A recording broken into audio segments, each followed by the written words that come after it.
میرے محترم بھائی اور دوستو، رمضان شریف رخصت ہو گیا اور آج شوال کی 3 تاریخ۔ ہم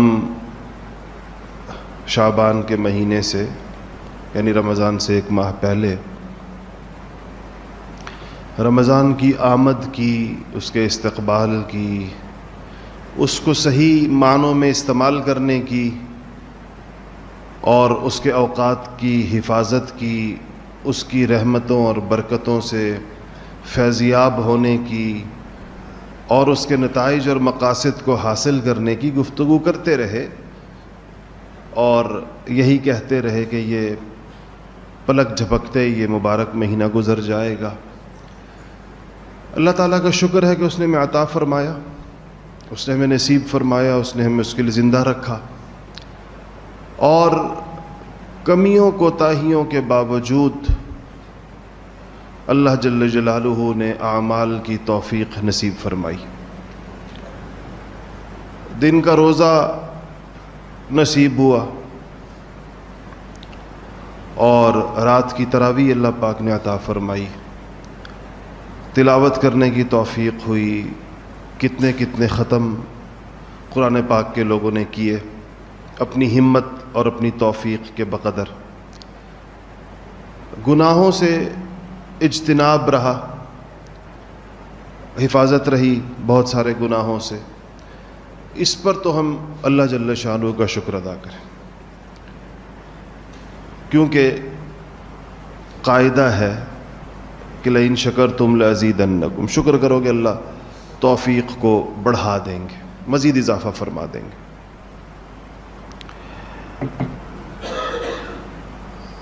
چار کام ایسے ہیں کہ اگر ہم ان کا اہتمام کریں تو اس بات کی امید ہے کہ جو توفیقات ہمیں رمضان میں میسر اور دستیاب رہیں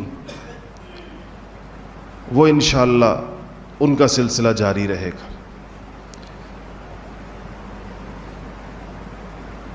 جن میں سے پہلی چیز صبر ہے، پہلی چیز شکر ہے، جو میں نے عرض کیا کہ ہمیں جتنی بھی توفیق ملی، یقیناً اہل ہمت کو دیکھ کر، ہمت والوں کو دیکھ کر انسان کو اپنے اعمال کم لگتے ہیں اور خیال ہوتا ہے کہ ہم سے ویسے نہیں ہو سکا جیسے اہل ہمت نے کیا۔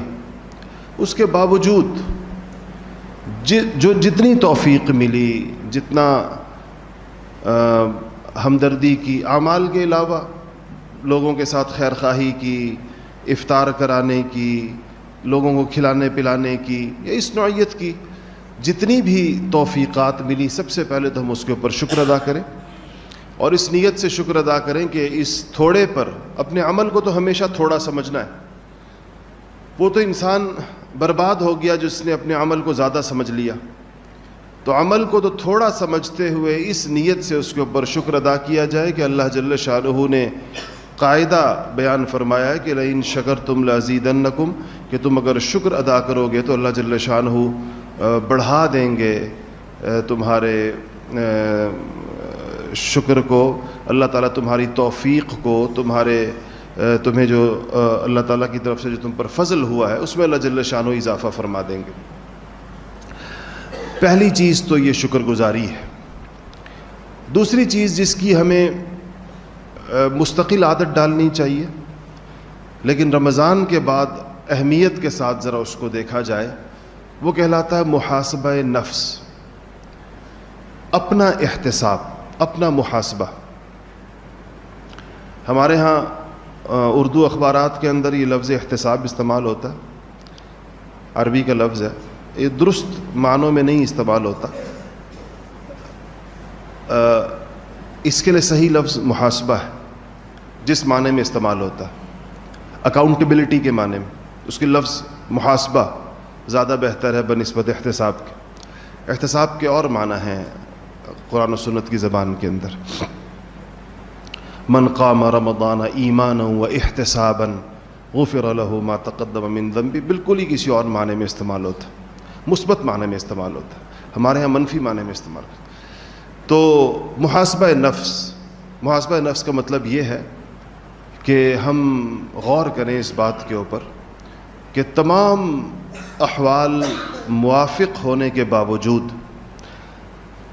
پوری فضا اور ماحول کے نیک ہو جانے کے باوجود، اور لوگوں کے اللہ جل شانہ کی طرف رجوع کے اسباب میسر ہو جانے کے باوجود ہمیں کتنی توفیق ہوئی اور ہم نے اس ماحول سے کتنا فائدہ اٹھایا، ہم گناہوں سے کتنے مجتنب رہے، ہمیں کتنی تلاوت کی توفیق ملی، کتنے نوافل پڑھے، رات کی شب بیداری کیسی رہی، دعائیں کتنی کیں، اور جو روزے کا مقصد اور اس کا فلسفہ اور اس کے فوائد اور ثمرات جو ہمیں حاصل ہونے چاہیے تھے، جس پر یہاں گفتگو ہمارے یہاں ہوتی رہی، تو اس میں سے مجھے کتنا حصہ ملا۔ اپنی کمائی پر بندہ غور کرے کہ میں نے کتنا کمایا، اور جب وہ دیکھے کہ اس میں یہ کمی کوتاہی مجھ سے رہی، تو اس کمی کوتاہی کے اسباب کے اوپر ضرور غور کرے کہ کیوں رہی، کیا وجہ تھی کہ میں اس کا پورا فائدہ نہیں اٹھا سکا۔ تو دو باتیں یہ ہو گئیں کہ ایک تو شکر گزاری ہو جو کیا اس کے اوپر، دوسرا محاسبہ نفس ہو، تیسرا نیکیوں کی حفاظت ہو۔ نیکی صرف کرنی نہیں ہوتی، نیکی کو بچا کر لے جانا بھی ہے آخرت کے دن تک۔ یعنی انسان نیکیاں کرتا ہے بسا اوقات، اور اس نیکی کو محفوظ نہیں رکھ پاتا۔ حکیم الامت حضرت مولانا تھانوی صاحب رحمۃ اللہ علیہ نے لکھا ہے کہ ایک نواب صاحب کے ہاں ایک صاحب مہمان ہوئے، اور انہوں نے نماز پڑھنی تھی، تو انہوں نے کہا کہ بھائی ہم نماز پڑھیں گے۔ تو نواب صاحب نے اپنے ملازم کو آواز دی، او میاں، وہ جو ہم چوتھے حج سے واپسی کے اوپر مصلی لائے تھے وہ ذرا لے آؤ اور ان صاحب کے لیے بچھا دو۔ تو حضرت نے فرمایا کہ ایک جملے کے اندر چاروں حجوں کے ثواب سے محروم ہوگے، کہ اگر ریاکاری کی نیت سے ہو، اگر یہ بتانا مقصود ہو کہ میں 4 حج میں نے کیے ہیں۔ ہمارے بر صغیر میں چونکہ حج ایک مشکل کام ہوتا تھا، اسے لوگوں کے ناموں کے ساتھ حاجی لگایا جاتا ہے، باقی عبادات کے کرنے والے کو نہیں لگاتے، مثلا کسی کو نمازی نہیں کہتے اور کسی کو صائم نہیں کہتے، حاجی کہتے ہیں۔ پھر ایک اور تفصیل تھی جو ہمیں بڑے عرصے کے بعد پتہ چلی، اور یہ تھی کہ حاجی اس کو کہتے ہیں جس نے ایک حج کیا، اور جس نے ایک سے زائد حج کیا تو اس کو الحاج کہتے ہیں۔ یہ ہمیں نہیں پتہ تھا، یہ مجھے کچھ عرصہ پہلے کسی نے بتایا، کہتے ہیں کہ جس نے زیادہ حج کیا ہو تو اس کو الحاج کہتے ہیں۔ میں سوچتا تھا بعض لوگوں کے نام کے ساتھ الحاج لکھا ہوتا ہے، یہ الحاج کیوں لکھا ہوتا ہے؟ تو کہتے ہیں یہ ایک سے زائد حجوں کی نشانی۔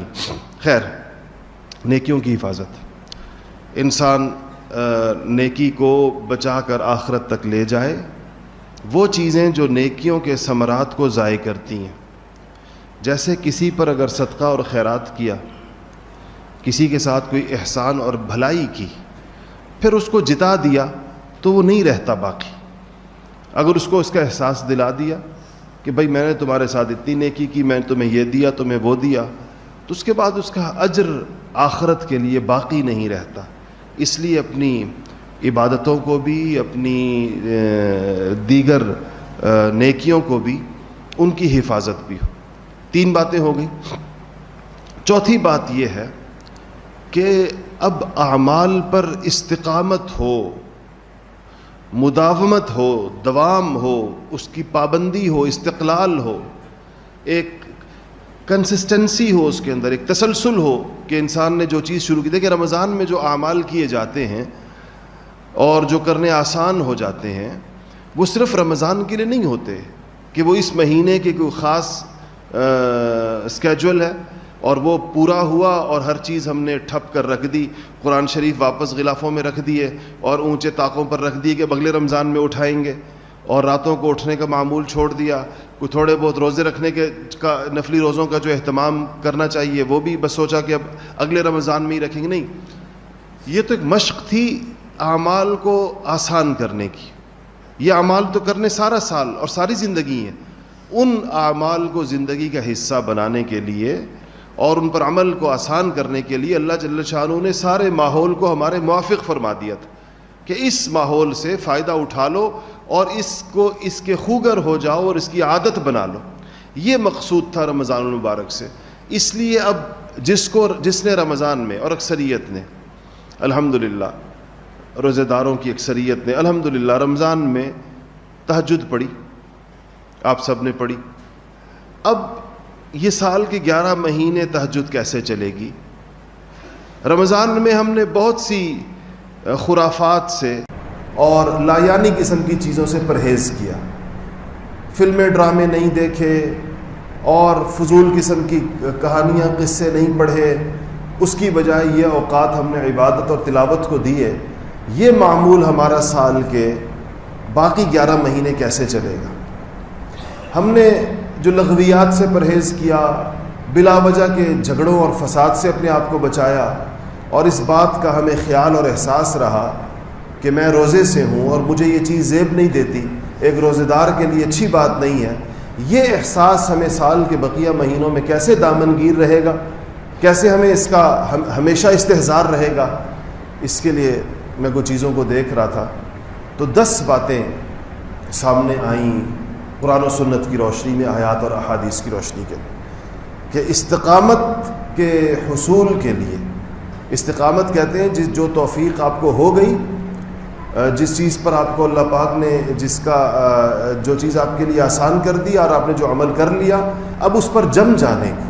جمنے کا مطلب یہ نہیں کہ بس اسی پر کھڑا رہنے کا، بلکہ استقامت کی درست تعریف یہ ہے کہ اس پر ہوتے ہوئے مزید ترقی کرتے چلے جانا۔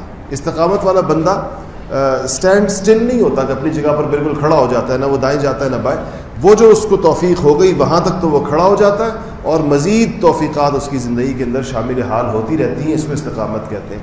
میں نے آیت یہی پڑھی آپ کے سامنے شروع میں، ان الذین قالوا ربنا اللہ ثم استقاموا تتنزل علیہم الملائکۃ الا تخافوا ولا تحزنوا وابشروا بالجنۃ التي كنتم توعدون نحن اولیاؤکم فی الحیاۃ الدنیا وفی الآخرہ ولکم فیہا ما تشتہی انفسکم ولکم فیہا ما تدعون نزلا من غفور الرحیم۔ تو ان 10 چیزوں میں جو میں آپ سے عرض کرنا چاہتا ہوں، اور اگر آپ کو جتنی ان میں سے یاد رہ جائے، پہلی چیز اللہ تعالیٰ سے مدد طلب کرنا۔ اللہ کی مدد کے بغیر کچھ نہیں ہو سکتا، کوئی عمل نہیں ہو سکتا، کوئی نیکی نہیں ہو سکتی، کوئی توفیق نہیں ہو سکتی، کوئی قبولیت نہیں ہو سکتی۔ تو اللہ کی مدد جو ہے وہ شامل حال نہ ہو تو انسان کسی جانب اور کسی سمت کوئی قدم نہیں اٹھا سکتا۔ تو اللہ تعالیٰ کی مدد لینے کے طریقہ کیا ہو؟ اس کے لیے دعا ہے۔ اور پھر دعا کون سی ہو؟ سب سے بہتر دعائیں، سب سے اونچے درجے کی دعائیں وہ ہیں جو قرآن میں آئی ہیں یا حدیث میں آئی ہیں۔ قرآن میں اللہ پاک نے خود یعنی ہمیں الفاظ بنا کر سکھائے ہیں کہ ان الفاظ مجھ سے مانگو۔ میں نے ایک دفعہ پہلے بھی آپ سے عرض کیا تھا کہ آپ کا کسی سے کام پڑ جائے، کسی بہت بڑے آدمی سے آپ کو کوئی چیز درکار ہو تو وہ آپ سے کہے کہ میں تمہیں درخواست خود لکھ کر دیتا ہوں، یہ درخواست میرے دفتر میں لا کے جمع کرا دینا، اس کی اپنی لکھی ہوئی، تو اس سے یہ ہوگا کہ وہ تمہارا کام فوراً ہو جائے گا۔ تو آپ کو کتنا اعتماد ہوگا اپنی درخواست کے اوپر، آپ کہیں کہ جس نے کام کرنا ہے، جس کے دستخطوں سے کام ہونا ہے، اسی کے الفاظ ہیں، اسی کی بنائی ہوئی درخواست ہے، اسی نے لکھ کر دی ہے۔ یہ جو قرآن کی دعائیں ہیں اور جو حدیث کی دعائیں یہ بھی ایسی ہیں۔ اللہ تعالیٰ فرماتے ہیں مجھ سے ان الفاظ مانگو۔ تو اب سوچیں جب الفاظ اللہ بتاتے ہیں تو پھر اس کے قبول نہ ہونے کا کیا سوال ہے؟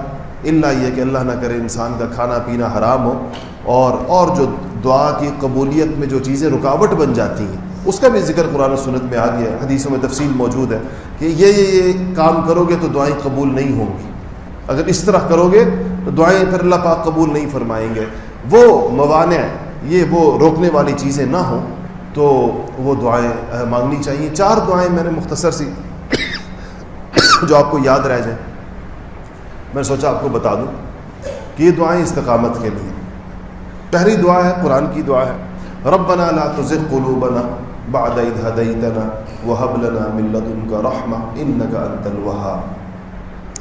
رمضان سے بڑی مناسبت ہے اس کی کہ آپ کہیں کہ اللہ رمضان میں جو آپ نے مجھے ہدایت دی اور جو آپ نے مجھے توفیقات دی، اب میرے دل کو اس سے مت پھیریے، اب میرے دل کو اس سے ٹیڑھا مت کر دیجئے، اور یا اللہ میرے دل کو اس کے اوپر جمائے رکھیں جن کاموں کی تو نے مجھے ذکر کی اور تلاوت کی اور نوافل کی اور شب بیداری کی اور قیام اللیل کی، یہ جو بھی توفیقات مجھے آپ کی جانب سے میسر رہیں، اب مجھے اس پر میرے دل کو ایک جماؤ اس کے اوپر عطا فرما دیجیے.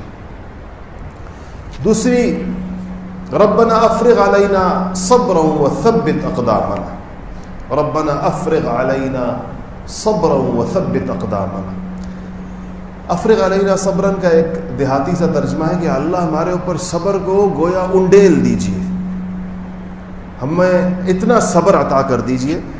اور صبر کا مفہوم آپ کے ذہن میں رہے، یہاں ہماری اس پہ بات چیت ہوتی رہی کہ نیکیوں پر استقامت بھی صبر ہے، گونج ہے اس کے اندر، اور گناہوں سے بچنا بھی صبر ہے. تو یا اللہ افرغ علینا صبرن، خوب صبر کی توفیق دیجیے، آسان کر دیجیے. وثبت اقدامنا، یا اللہ ہمارے قدم مضبوط کر دیجیے، ہم پھسلے نہ. آپ نے دیکھا ہوگا ہم پھسل جاتے ہیں، رمضان ختم ہوتا ہے اور ہم پھسل جاتے ہیں، اس لیے اپنے قدموں کا ثبات اور مضبوطی مانگی گئی ہے کہ الہی توفیقات پر اور نیکیوں پر مضبوطی اور قدم کا ثبات نصیب فرمائیے. یہ بھی قرآن کی دعا ہے. ایک دعا ہے جو نبی کریم صلی اللہ علیہ وسلم کیا کرتے تھے، حدیثی کتابوں کے اندر موجود ہے. یا مثبت القلوب، یا مقلب القلوب، دو الفاظ ہیں. یا مقلب القلوب، اے دلوں کے پھیرنے والے، اے دلوں کو گھمانے والے، اے دلوں کا کنٹرول اپنے ہاتھ میں رکھنے والے. یا مقلب القلوب، یہ لفظ قلب بدلنے سے آیا ہے، پلٹنے سے آیا، اسی سے لفظ انقلاب بھی نکلا ہے. تو یا مقلب القلوب ثبت قلبی علی دینک، کہ اے دلوں کو پھیرنے والے میرے دل کو اپنے دین کے اوپر پختگی عطا فرما، میرے دل کو اپنے دین کے اوپر ایک استقامت عطا فرما. تیسری دعا یہ ہے جو ہمیں کرنی چاہیے. اور چوتھی دعا ہے اللہم انی اسألک الثبات فی الامر. آسان سے الفاظ ہیں، اللہم انی اسألک الثبات فی الامر، یا اللہ میں تجھ سے تمام کاموں کے اندر مضبوطی، ثابت قدمی، استقلال اور مستقل مزاجی کا سوال کرتا ہوں کہ جو مجھے تو نے توفیق دی ہے مجھے اب اس کے اوپر تو چلائے رکھ، میرے لیے اس کو آسان کیے رکھ، کہ تیرے آسان کیے بغیر کوئی چیز آسان ہوتی نہیں. تو اللہ تعالیٰ سے جو آدمی یہ دعائیں کرتا رہے گا، ان دعاؤں کی برکت سے اس کو توفیق ملتی رہے گی، وہ آگے بڑھتا رہے گا اللہ تعالیٰ سے مانگ مانگ کر، اور پیچھے واپس اس کا ریورس گیئر نہیں لگے گا جو رمضان کے بعد عام طور پر لگ جاتا ہے. اگر نہ لگتا ہوتا تو یہ رمضان کے بعد ہماری مسجدیں ویران پھر سے کیوں ہو جاتی، اور وہ نمازی کدھر چلے جاتے ہیں جو رمضان میں آئے ہوتے ہیں. بھری بھی مسجدیں، فجر کی نماز میں جو منظر، یہ ہماری مسجد آپ لوگ ابھی جتنے لوگ بیٹھے ہیں اس وقت جمعے کی نماز کے لیے، اس سے 2 گنا لوگ ہماری فجر کی نماز میں ہوتے ہیں رمضان کے اندر. وہ باہر صحن تک صفیں ہوتی ہیں. تو کہاں جاتے ہیں وہ لوگ؟ پھر آتے کہاں سے ہیں، جاتے کہاں ہیں؟ ظاہر بات ہے ہمارے آس پاس کے لوگ ہوتے ہیں. رمضان کے اندر چونکہ سرکش شیاطین قید ہوتے ہیں، اور چونکہ نفس جو ہے وہ قدرے کنٹرولڈ ہوتا ہے، تو مسجد کی طرف قدم اٹھانا آسان ہو جاتا ہے. اس کے بعد پھر نفس کی بیڑیاں پاؤں میں پڑ جاتی ہیں، اور شیطان کی جکڑ بندیاں، پہلے وہ جکڑا ہوتا ہے اب وہ ہمیں جکڑ لیتا ہے جواباً کہ 1 مہینہ میں نے قید بھگتی ہے، باقی 11 مہینے تم میری قید بھگتو. تو دل کا بدل کا کرتا ہے. تو اس کے لیے استقامت اللہ سے مانگنی چاہیے، اور اس استقامت کی دعاؤں کے اوپر اس بات کی امید ہوتی ہے کہ اللہ جل شانہ ان معمولات کے اوپر اور اس روٹین کے اوپر انسان کو چلائے رکھیں گے. یہ ایک بات ہوگی. دوسری بات ہے کہ رمضان کا ایک خاص پیغام قرآن سے تعلق کا تھا، اسی لیے کثرت سے قرآن پڑھا جاتا ہے، سنا جاتا ہے، سمجھا جاتا ہے. رمضان میں پورے سال اتنا موقع نہیں ملتا. آپ میں سے کتنے لوگ یہاں ایسے بیٹھے ہوں گے جو اس بات کی تائید کریں گے کہ رمضان میں جتنی تلاوت آپ نے کی شاید پورے سال میں نہ کی. پورے 11 مہینوں میں شاید اتنی تلاوت کی توفیق نہ ملی ہو جو آپ کو رمضان میں ملی. جتنا قرآن آپ نے سنا، ایک قرآن الف لام میم سے لے کے والناس تک آپ کی سماعتوں سے گزرا، باقی پورا سال آپ اتنا قرآن کہاں سنتے.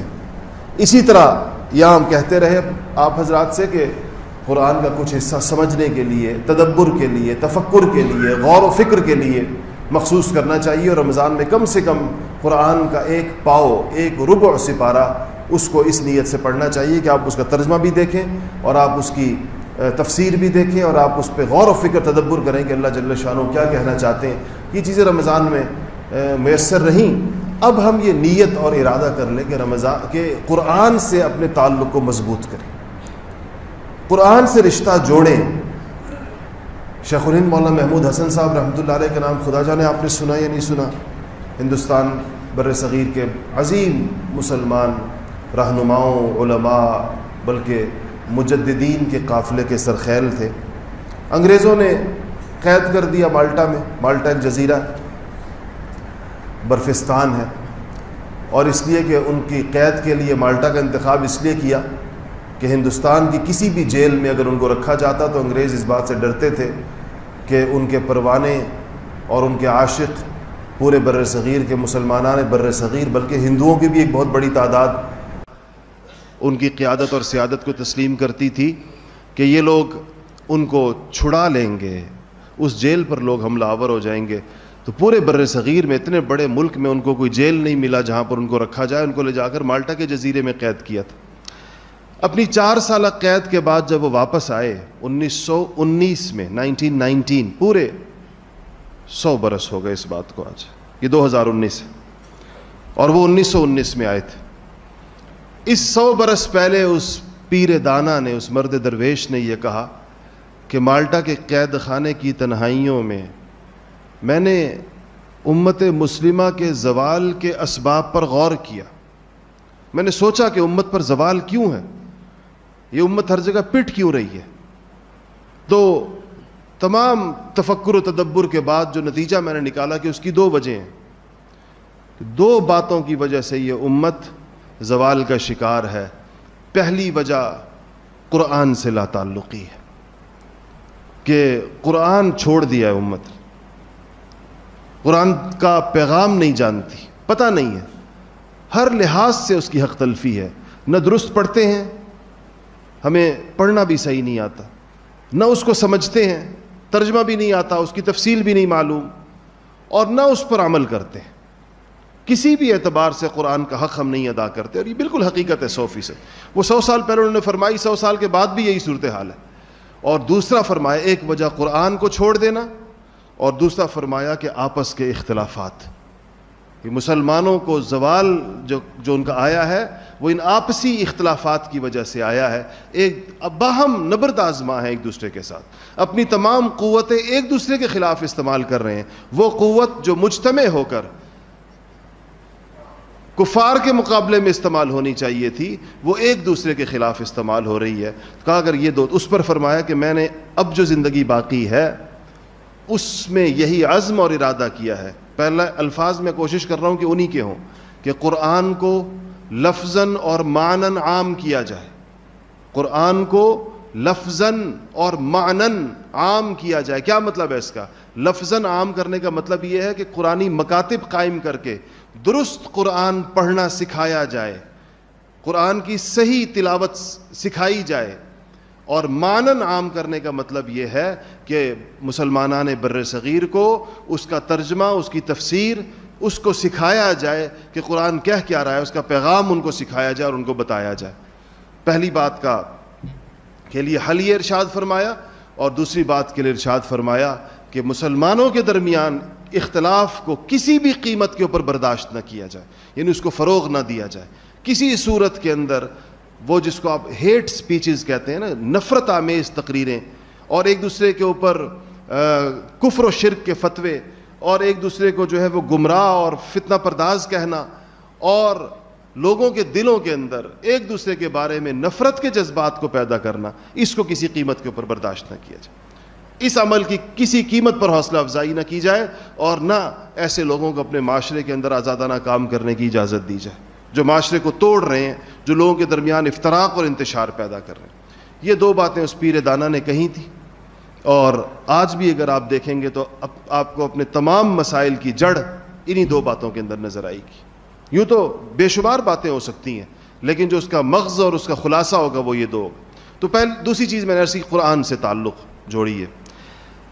تیسری بات, اللہ جل شانہ نے استقامت کے لیے, دیکھیں جنگ کے میدانوں کے اندر اذا لقیتم الذین کفروا زحفا, کہ جب تمہیں حالت جنگ کے اندر دشمن کا سامنا ہو جائے تو اللہ نے فرمایا کہ فلا تولوہم الادبار, بھاگو مت, پیٹھ مت پھیرو, تو اثبتو, ثابت قدم ہو جاؤ. اور پھر ثابت قدمی کے لیے جو نسخہ تجویز فرمایا اللہ جل شانہ نے, کہا وَاذْكُرُوا اللَّهَ كَثِيرًا, اور اس ثابت قدمی کو پر جمنے کے لیے جو اللہ سے مانگنے کے لیے طریقہ کیا ہوگا, اذکروا اللہ کثیرا, اللہ کا کثرت سے ذکر کرو, کثرت سے اللہ کا ذکر کرو, تاکہ اللہ تعالیٰ تمہیں جماؤ نصیب فرمائے, تاکہ اللہ تمہیں استحکام نصیب فرمائے, استقامت نصیب فرمائے, ثابت قدمی نصیب فرمائے, تسلسل اور دوام نصیب فرمائے نیکیوں پر اور اعمال کے اوپر. تو تیسری چیز اللہ تعالیٰ کا ذکر ہے.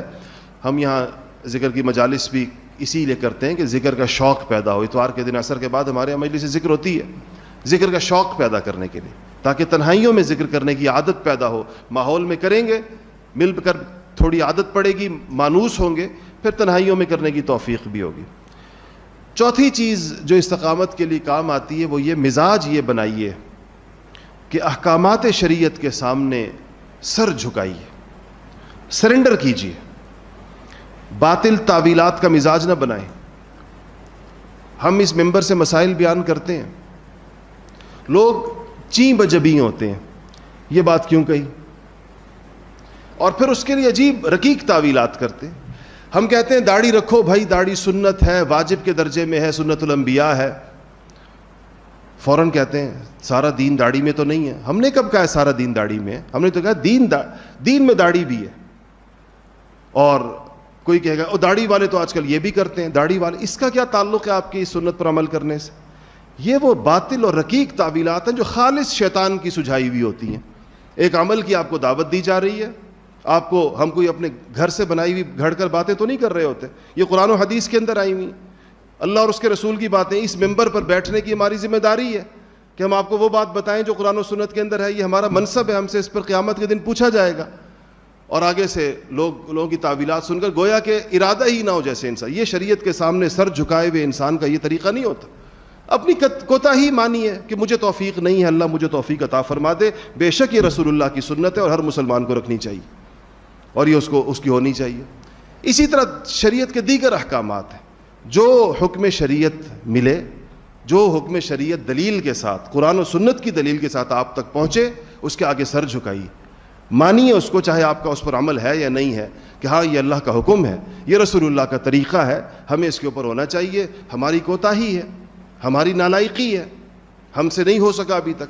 بجائے اس کے کہ اس حکم کو نشانہ بنائیں یا اس حکم پر کسی بھی درجے میں عمل پیرا لوگوں کو نشانہ بنا کر اپنے لیے جواز تلاش کریں اور بہانہ تلاش کریں, یہ مزاج سر تسلیم خم کرنے والوں کا نہیں ہوتا. اس لیے شریعت کے اوپر سر تسلیم خم ہونا چاہیے, اور انسان مانے اور سر جھکا کر مانے. پانچویں چیز جو اس میں استقامت کے لیے کام میں آنے والی ہے وہ یہ کہ اہل استقامت کے احوال پڑھیے. اور سب سے بڑے استقامت والے لوگ وہ ہیں جن کو اللہ جل شانہ نے قرآن کے اندر اولو العزم کہا ہے. اولو العزم من الرسل انبیاء علیہ الصلوۃ والسلام. اللہ نے فرمایا یہ اونچے عزائم والے لوگ ہیں, سب سے زیادہ جواں ہمت لوگ, یہ نبیوں کا قافلہ ہے, یہ معشر الانبیاء ہے.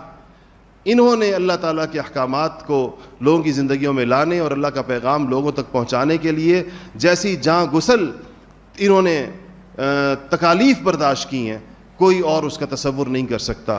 اس لیے جو انبیاء کے قصص قرآن میں اس لیے آئے ہیں, ورنہ قرآن کوئی کہانیوں کی کتاب تو نہیں ہے, کوئی افسانوں اور ناولوں کی کتاب تو نہیں ہے, لیکن قرآن نے نبیوں کے قصص اور ان کے قصے ذکر کیے ہیں تاکہ ہمارے اندر استقامت اور ہمت پیدا ہو کہ انبیاء علیہ الصلوۃ والسلام اللہ کے پیغام کے ساتھ کتنے مخلص ہوا کرتے تھے. اور یہ قصص القرآن کے نام سے علماء نے کتابیں لکھی ہیں. مولانا حفظ الرحمان صاحب سہاروی کی مشہور کتاب ہے قصص القرآن کے نام سے. وہ اس طرح کی کتابوں کا مطالعہ کیجیے. اور پھر سب سے بڑی چیز جو آپ کے اندر ہمت پیدا کرے گی, استقامت کی پیدا کرے گی, وہ نبی کریم صلی اللہ علیہ وسلم کی سیرت. حضور کی سیرت پڑھیے, چاہے کہیں آپ کو اس کے اسباق ملتے ہیں, جیسے ہم الحمدللہ البرہان میں اپنے ہاں پڑھاتے ہیں, جو ہماری ویکنڈ کلاسز ہوتی ہیں, اس میں سیرت کا مستقل پیریڈ چلتا ہے, اور میں خود پڑھاتا ہوں ساری کلاسوں کو جمع کر کے. 1 گھنٹے کا لیکچر ہوتا ہے, یہاں بھی ہوتا ہے, مردوں میں بھی اور خواتین میں بھی ہوتا ہے. خواتین میں میں خود پڑھاتا ہوں, جو البرہان خواتین کی جو کلاسز ہوتی ہیں, کیونکہ اس میں بڑا سبق ہے. نبی کریم صلی اللہ علیہ وسلم نے جو مکہ کے 13 سال گزارے اور پھر مدینہ منورہ کے جو 10 سال گزارے, جس طریقے کے ساتھ آپ نے محنت کی, مشقت کی, تکالیف برداشت کی, آزمائشیں برداشت کی, اس کی تفصیلات جب انسان کے سامنے آتی ہیں تو انسان سوچتا ہے کہ جس چیز کے لیے نبی کا خون پسینہ بہا اور دندان مبارک شہید ہوئے اور ایسی ایسی تکلیفیں برداشت کی, اس دین کے لیے میں نے کیا کیا آج تک. ویسے کبھی ہمیں اس کو سوچنا چاہیے کہ حضور اکرم صلی اللہ علیہ وسلم کی, حضرات صحابہ کی, پچھلے نبیوں کی, گزشتہ انبیاء علیہ الصلوۃ والسلام کی, ان تمام مشقتوں کو اپنے سامنے رکھیں اور سوچیں یہ مشقتیں دین کے لیے تھیں, اس میں کسی قسم کی دنیاوی آمیزش نہیں تھی, اور ہم نے جو ان کے نام لیوا ہیں اور ان کے دامن سے وابستہ ہیں, ہم نے اس میں آج تک کیا کیا, کتنا پسینہ بہایا, کتنا خون بہایا, کتنی مشقتیں برداشت کیں, کتنا مال لگایا, کیا کیا ہم نے آج تک. تو ہمیں سمجھ میں آئے گا انصاف کے ساتھ جب ہم غور کریں گے کہ ہم نے صرف باتیں بنائیں, ہم نے صرف فلسفے پیش کیے, اور اللہ تعالیٰ کی سنت یہ ہے کہ باتوں اور فلسفوں سے صرف ماحول اور معاشرے میں تبدیلی نہیں آتی, اس لیے لوگ دین کی طرف بھی نہیں آئے. چھٹی چیز اس میں یہ ہے کہ اسلامی موضوعات پر جو کتابیں لکھی جاتی ہیں, کچھ نہ کچھ مطالعے کی اس کی عادت ہونی چاہیے. احکام کی کتابیں, نماز سے متعلق کتابیں, دیگر احکام سے متعلق کتابیں, کچھ نہ کچھ اس کا ایک معمول مطالعے کا رکھیں. اس سے بھی آپ کو نیکی کی چیزوں کی طرف اشارہ ہوتا رہے گا, اس کی طرف دھیان جاتا رہے گا, اس کا شوق پیدا ہوتا رہے گا. دینی مطالعہ کرنے والے لوگوں کو عام طور پر آہستہ آہستہ اس کا ذوق اور ان کا شوق بڑھتا رہتا ہے, اور اس سے ایک تو علم درست ہو جاتا ہے, انسان کا فہم صحیح ہو جاتا ہے, شریعت کا فہم درست ہو جاتا ہے, اور انسان کو بہت سارے فائدے ہوتے ہیں. 7ویں چیز یہ ہے استقامت کے لیے کہ نفلی عبادات پر اپنے نفس کو مجبور کریں, اس پر جبر کریں, آپ کے فرائض کی حفاظت رہے گی. اگر آپ نے اپنے نفس کو چھوٹ دے دی کہ کوئی نفلی کام نہیں کرنا, بس ہم سے فرائض ہو جائیں, ہمارے تو یہی بہت ہیں, ایسے لوگوں کے عام طور پہ فرائض بھی چھوٹ جاتے ہیں. یہ نفلی عبادات جو ہیں یہ فرائض کے آگے لگے ہوئے بیریئر ہیں. جیسے کسی اہم جگہ پر حفاظت کے لیے بیریئر دور لگایا جاتا ہے تاکہ کوئی حملہ آور قریب نہ آ سکے, کسی بڑی سینسٹیو فیسلٹی ہے اگر کہیں پر تو اس کے قریب کوئی نہ آئے, کوئی انسٹالیشن ہے. تو اسی طرح یہ فرائض کی حفاظت کے لیے اور فرائض کے اندر پختگی کے لیے نفلی عبادات کا اہتمام کرنا چاہیے. ویسے بھی حدیث شریف میں آیا کہ جس کے فرائض میں کوئی کمی اور کوتاہی نکلی تو نفل سے اس کو پورا کیا جائے گا. اس لیے انسانوں اگر زکوٰۃ میں کمی نکلی تو صدقات سے اس کو پورا کیا جائے گا. اس لیے انسان کے پاس نفلی اعمال کا بھی ایک اچھا خاصا ذخیرہ ہونا چاہیے جو فرائض کے اندر اس کی کمی کوتاہی کو بھی پورا کرے گا, فرض کی حفاظت بھی کرے گا, فرض کے اندر جان بھی پیدا ہوگی اور استقامت بھی نصیب ہوگی. 8ویں چیز یہ کہ علمی اور اصلاحی مجالس میں شرکت کرنی چاہیے. صحبت سے انسان بہت تبدیل ہوتا ہے. علماء کہتے ہیں کہ آپ جمعے کے لیے تشریف لاتے ہیں ماشاءاللہ, اور یہ اس ہماری سعادت ہے, خوش قسمتی ہے کہ ماشاءاللہ ہمارے ہاں جمعے کی نماز سے بہت پہلے مسجد بھر جاتی ہے. آج کل تو چھٹیاں ہیں, جن دنوں کے اندر لوگ یہاں ہوتے ہیں اسلام آباد میں, تو جنہوں نے آنا بیان 1:45 بجے شروع ہوتا ہے لیکن 12:30 بجے مسجد بھر جاتی ہے. باہر بھی لوگ, میں جب آتا ہوں ممبر کی طرف باہر سے تو برآمدے میں بھی لوگ ہوتے ہیں, صحن میں بھی لوگ ہوتے ہیں, حالانکہ ابھی پونا گھنٹہ باقی ہوتا ہے نماز میں. تو یہ ایک علمی مجلس بھی ہے, ایک اصلاحی مجلس بھی ہے. تو علمی اور اصلاحی مجالس میں شرکت کرنے سے اور دین کی بات سننے سے انسان کی توفیق کے اندر اضافہ ہوتا ہے. تو اس کا بھی اہتمام کرنا چاہیے. اور نویں بات یہ ہے کہ بری صحبت سے بچنا چاہیے. آپ دیکھ لیں گے کہ جو انسان کو برائی کی طرف لے جانے والی سب سے تیز رفتار چیز ہے, زود اثر چیز ہے, وہ بری صحبت. تو رمضان کے بعد انسان اگر ان پرانے گناہوں کی طرف لوٹنا نہیں چاہتا, اس پرانے طرز زندگی کی طرف لوٹنا نہیں چاہتا, تو اس کو چاہیے کہ برے دوستوں سے, بری صحبتوں سے, بری بیٹھکوں سے ان سے اجتناب کرے. اور 10ویں اور آخری چیز جو میں نے آپ سے کہا کہ میں 10 باتیں عرض کروں گا, وہ یہ ہے کہ توبہ کا مزاج بنائیں. تمام تر احتیاطوں کے باوجود انسان سے کمی کوتاہی ہو جاتی ہے, اس سے پھر کوئی نہ کوئی گناہ سرزد ہو جاتا ہے, اس سے پھر کوئی نہ کوئی لغزش اور چوک ہو جاتی ہے. اس کے لیے انسان توبہ کا مزاج بنائے کہ جب بھی کوئی کمی کوتاہی ہو جائے تو وہ توبہ کرے. یہ 10 چیزیں ایسی ہیں جو استقامت کے اوپر انسان کو اگر ان کا اہتمام کر لے تو انشاءاللہ اس کو اپنے اعمال کے اوپر استقامت نصیب ہوگی. آخری بات یہ کہ شوال ہے, تو حدیث شریف کے اندر آیا کہ من صام رمضان ثم اتبعہ ستا من شوال, جس آدمی نے رمضان رکھا اور پھر رمضان کے روزے رکھے, پھر 6 روزے شوال میں رکھے, کان کصیام الدہر, وہ ایسا ہے جیسے اس نے پورا سال روزہ رکھا. یہ حدیث شریف کہ 6 روزے شوال میں رکھ لے. اس کی وجہ دیگر روایات بھی, میں نے آج صبح فجر کی نماز کے بعد, ہمارے یہاں فجر کے بعد درس حدیث ہوتا ہے, تو میں نے فجر کی نماز کے اندر وہ ساری روایات سنائیں جو شوال کے روزوں کے بارے میں حدیثی کتابوں میں آتی ہیں. اس میں نبی کریم صلی اللہ علیہ وسلم نے وجہ بھی بیان فرمائی. آپ نے کہا ہے کہ اللہ نے کہا ہے نا کہ من جاء بالحسنۃ فلہ عشر امثالھا, کہ جو آدمی کوئی نیکی کرے گا اس کو 10 گنا اجر ملے گا اس کا. تو 1 مہینہ جس نے رمضان کا روزہ رکھا تو یہ کتنے ہو گئے؟ 10 مہینوں کے روزے ہو گئے. من جاء بالحسنہ فلہ عشر امثالھا, 10 کے بدلہ 10 کا عوض ملے گا. تو 1 مہینے کا روزہ 10 مہینے کے برابر ہو گیا. باقی 2 مہینے رہ گئے, تو 6 روزے جس نے شوال کے رکھے تو اس کو 10 سے ضرب دیں تو وہ 60 دن ہو گئے, 2 مہینے یہ ہو گئے. تو یہ 2 مہینے اور 10 مہینے ملا کر پورے سال کے روزے کا ثواب ہے. اس کے 2-3 فائدے میں آپ کو بتاؤں. ایک تو پورے سال کے روزوں کا ثواب انسان کو مل جاتا ہے. دوسرا اس کا بڑا فائدہ یہ ہے کہ روزے میں ہم سے جو کمی کوتاہی ہو جاتی ہے, کمی کوتاہی کے روزہ چھوڑنا نہیں, روزہ رکھ کر جو کمی کوتاہی ہوتی ہے, مطلب روزہ رکھ کر غیبت ہو گئی, روزہ رکھ کے جھوٹ بول دیا, روزہ رکھ کر پوری عبادت نہیں کی, تو روزے کے اندر جو کمی کوتاہی ہوتی ہے یہ اس کی تلافی کرتے ہیں. شوال کا جو روزے ہیں, اس سے کیونکہ حدیث شریف میں آتا ہے کہ فرائض کی کمی کی تلافی نوافل کرتے ہیں. تو یہ روزے نفلی ہیں, نفلی روزے ہیں, سنت ہے, نفل ہے, لیکن یہ فرائض کی کمی کوتاہی کی تلافی کرتے ہیں.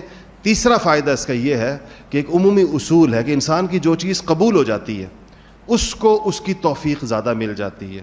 شوال کے روزے رکھنے کا مطلب یہ ہے کہ اس انسان کے رمضان کے روزے اللہ نے قبول کر لیے, اس لیے اس کو نفلی روزوں کی توفیق مل گئی.